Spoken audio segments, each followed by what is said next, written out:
Assalamualaikum warahmatullahi wabarakatuh. Teman-teman, kembali lagi dengan saya Laili Kamidul Hasanah dan rekan saya Taufikur Rahman pada presentasi kelompok 7 kali ini dengan mengusung tema keterampilan hidup life skill secara teoritis dan dukungan kepribadian dalam meningkatkan keterampilan hidup. Baik, yang pertama pengertian life skill atau kecakapan hidup.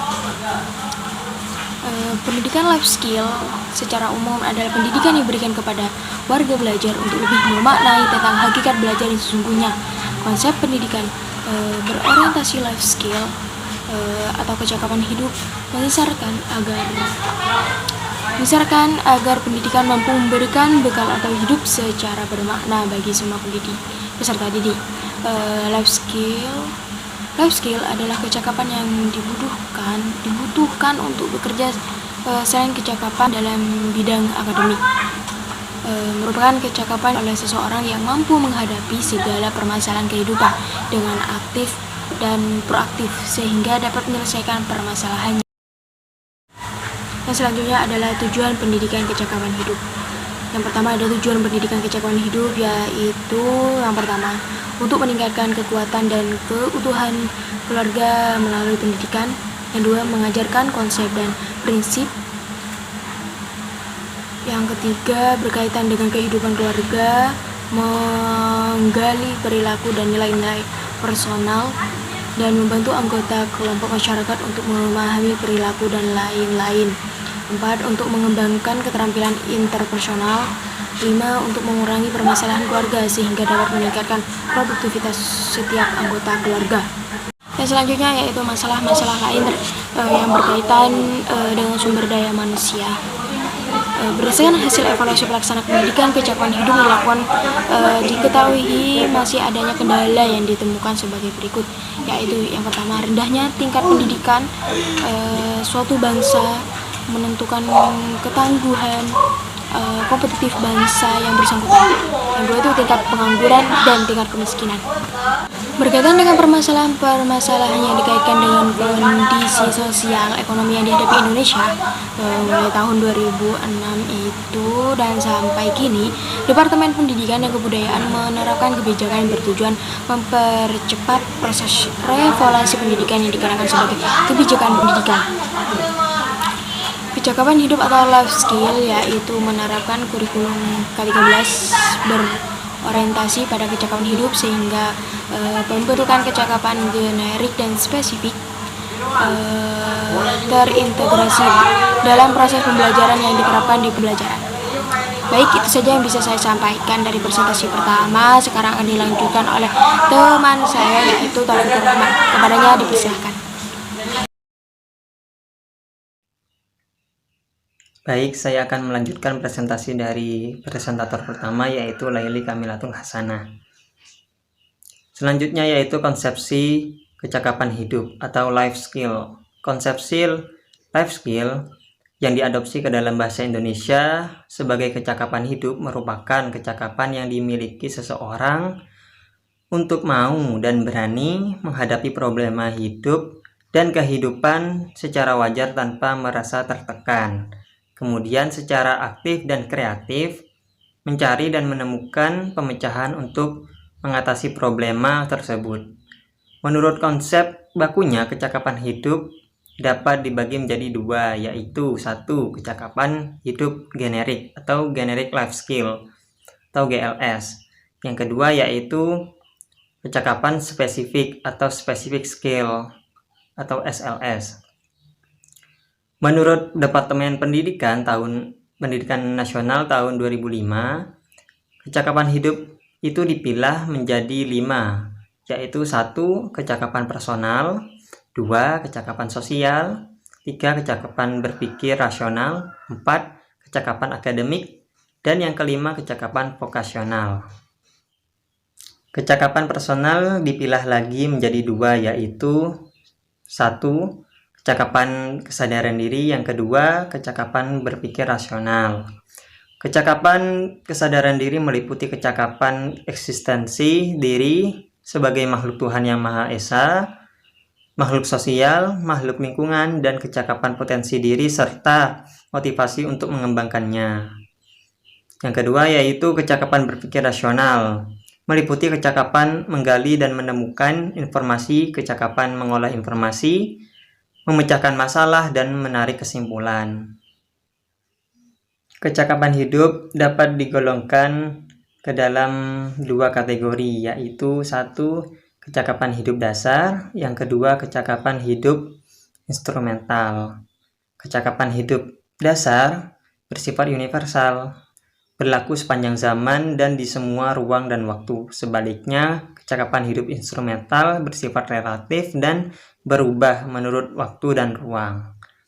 Jenis kecakapan hidup dasar adalah 1. Kecakapan belajar, 2. Kecakapan membaca, 3. Menulis, 4. Berhitung.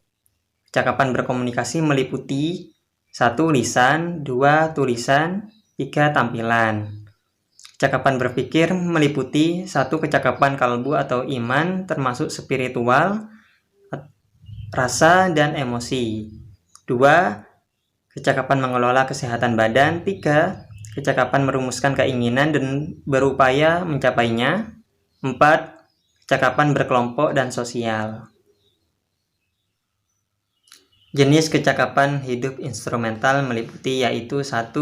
Kecakapan memanfaatkan teknologi, 2. Kecakapan mengelola sumber daya, 3. Kecakapan kerjasama dengan orang lain, 4. Kecakapan memanfaatkan informasi, 5. Kecakapan menggunakan sistem dalam kehidupan, 6. Kecakapan berwirausaha, 7. Kecakapan kejuruan termasuk olahraga dan seni, kecakapan memilih dan mengembangkan karir, 8. Kecakapan menjaga harmoni dan lingkungan, 9. Kecakapan menyatukan bangsa berdasar Pancasila. Selanjutnya yaitu ada pelaksanaan pendidikan life skill di sekolah. Pelaksanaan pendidikan life skill sekolah bervariasi, disesuaikan dengan situasi dan kondisi sekolah itu sendiri. Akan tetapi, secara garis besar memiliki prinsip-prinsip umum yang sama.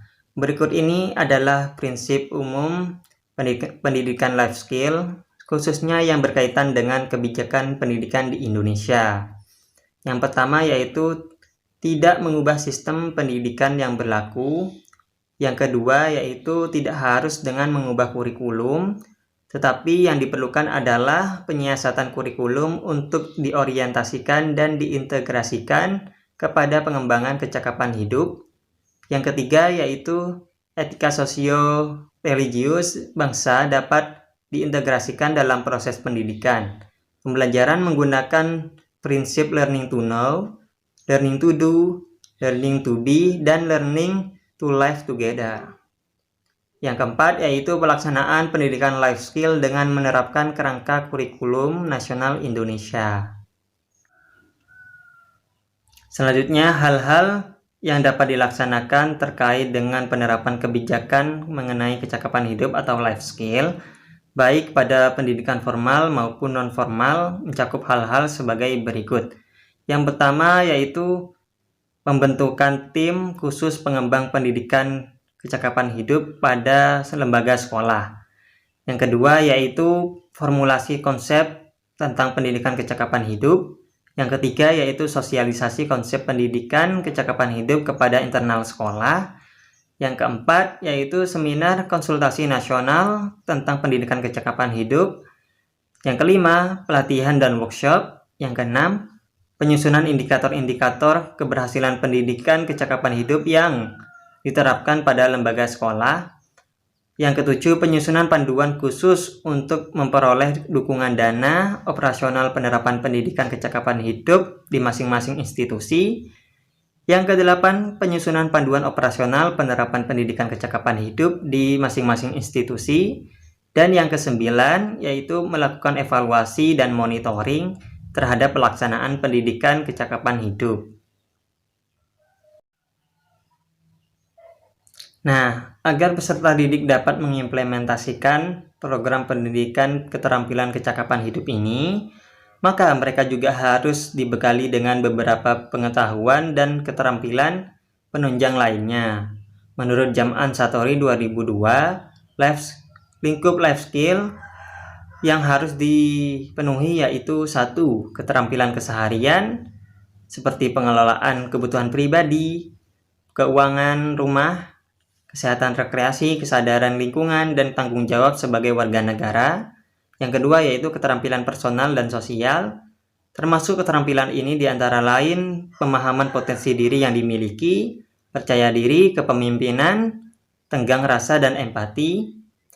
Dan yang ketiga yaitu keterampilan vokasional seperti perencanaan kerja, latihan, keterampilan khusus, dan penguasaan kompetensi tertentu. Demikian presentasi dari kami kelompok 6. Apabila ada salah-salah kata dalam penyampaian, mohon maaf yang sebesar-besarnya. Wabillahi taufiq wal hidayah. Assalamualaikum warahmatullahi wabarakatuh.